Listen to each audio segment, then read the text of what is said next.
lottery winner decides to donate entire prize money to charity. Entire. He's like, that's it. That's all I was doing. I wonder if he knew he or she knew they were going to do that beforehand, or just in the moment where, like, you know what? This is what I'm going to, like, I really wonder at which exact moment the decision occurred. Yeah. Before buying the lottery ticket, during, when they won. Was it always a plan? Yeah. So how much money was it? A lucky lottery winner has decided to get rid of the money and donate it all to charity rather than hanging on to the massive pile of cash. For plenty of people, winning the lottery would be an absolute dream. Yeah. This lottery winner might have stumbled upon the most appropriate solution with what to do with his winnings. Simply give it all away to charity. This is one of those articles where they have to write like a whole story before telling you the actual detail. It's $150,000. It was in South Carolina, and it was recent. It was a January 16th draw. He missed the grand prize, which would have scored him $416 million. Yeah. He missed it by one number, and has decided not to enjoy the limelight by staying anonymous and giving the cash away. According to CBS 12, the store in Greenville, South Carolina, which sold the winning ticket, will be receiving $1,500 worth of commission, while the rest of the money is going to an unspecified charity. So 150 grand straight to the charity.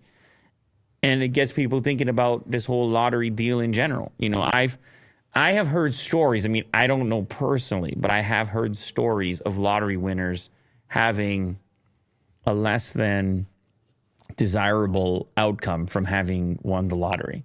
Just like a weird psychological glitch of having this inflow of money. Yeah. I know it's not the way they pitch it to you. It's certainly not the way the commercials look. The commercials always have some kind of convertible. Like you're driving, you do whatever you want. You won the lottery. Like, yeah.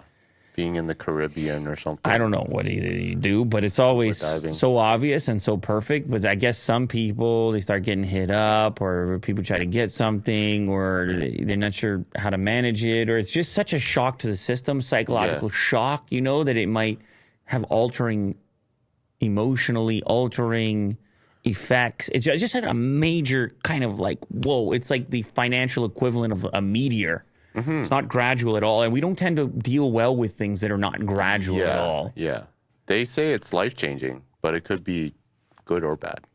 Well, it could be, and it could be good in one way, bad in another. Like, you're like, oh, I got all this cash, screw everybody. Now everyone's robbing me. But like, screw everybody. I'm going to go do my own thing. I can tell everyone to screw off now. And then like 5 months later, you're like, where is everyone?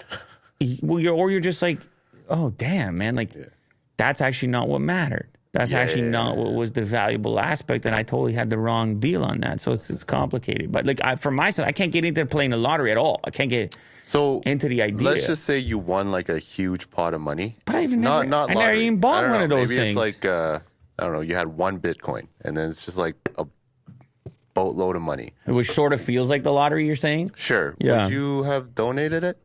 You think? So like I would have had one of those early Bitcoin pizza eras, and then.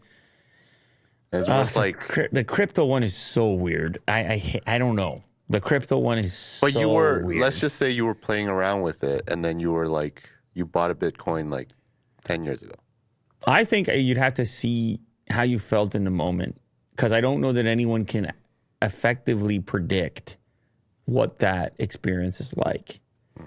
And then also, you have to remember, there's like charitable donations, which are, oh, I'm going to give this money to this charity. And then there's personal types of charity, like things that you want to see succeed that you could buy your mom a house. You could, well, like, I guess that's kind of a charity, but like whatever version of it that you can do in real time. But then again, it's a tough one. You create the pathway. It's like unlimited outflow. And then I think you have to wait and see how you feel. I think this individual, I don't know if they always had the plan. We'll never know if they always had the plan. But I think in the moment, they're like, you know what? I'm going to send this sailing. This particular I don't have to think about it. I'm going to send just a history. I'm going to send this thing sailing. Another right chapter. Now, you know. Yeah. Good on them.